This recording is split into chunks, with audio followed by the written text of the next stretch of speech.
Ես այստեղ եմ պահանջելու եւ տեր կանգնելու այն արժեքներին, որոնց համար իմ որդին ու նրա ընկերները տվեցին իրենց ամենաթանկը, կյանքը։ Ուզում եմ հստակ նշել, որ այս իշխանությունը իմ անձնական եւ իմ երկրի թշնամին է։ Նրանք չեն խնայել մեր զավակներին, նրանք չեն հարգել մեր զոհողությունն ու շարունակում են քայքայել մեր պետականությունը հիմքերից։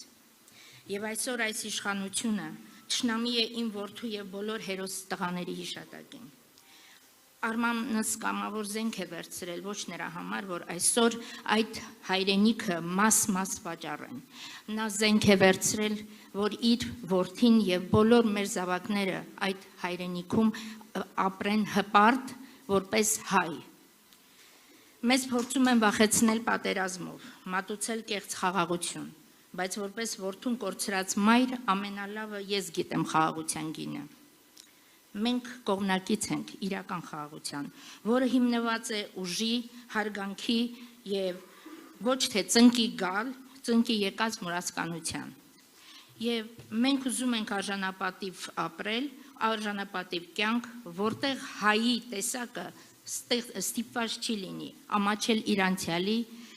կամ վախենալ իր ապագայի համար։ Բայց մի լավ պատգամ է թողել որդիս վերջի իր ուղերձում, նա ասել է ամեն ինչ լավ է լինելու, հաստատ լավ է լինելու։ Եվ ես այստեղ եմ այդ լավի համար, սպասում եմ այդ լավին։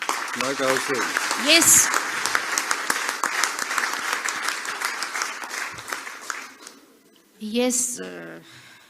մեր որդիները չեն զոհվել, որ մենք այսօր թշնամուն հանձնենք մեր հայրենիքն ու մեր ապագան, մեր պատիվը։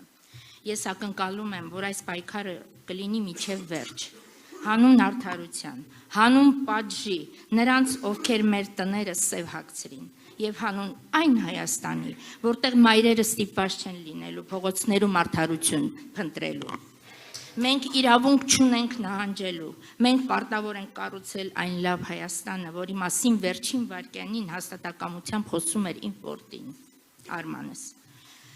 Եվ վերջում ուզում եմ ասել, որ ես չեմ ուզում ապրել Թուրքի հետ, ու ես չեմ կարող Թուրքի հետ ապրել, եւ չեմ կարող իմ որդու շիրիմը թողնել ու այլտեղ գնալ։ Այսուտ դրա համար ես այստեղ եմ եւ ընտրելու եմ այն մեծ ուժին, որը րոպեներ առաջ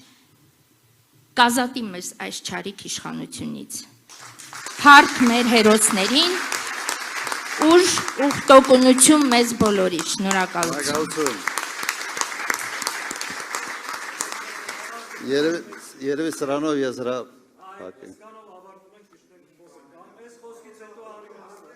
Չես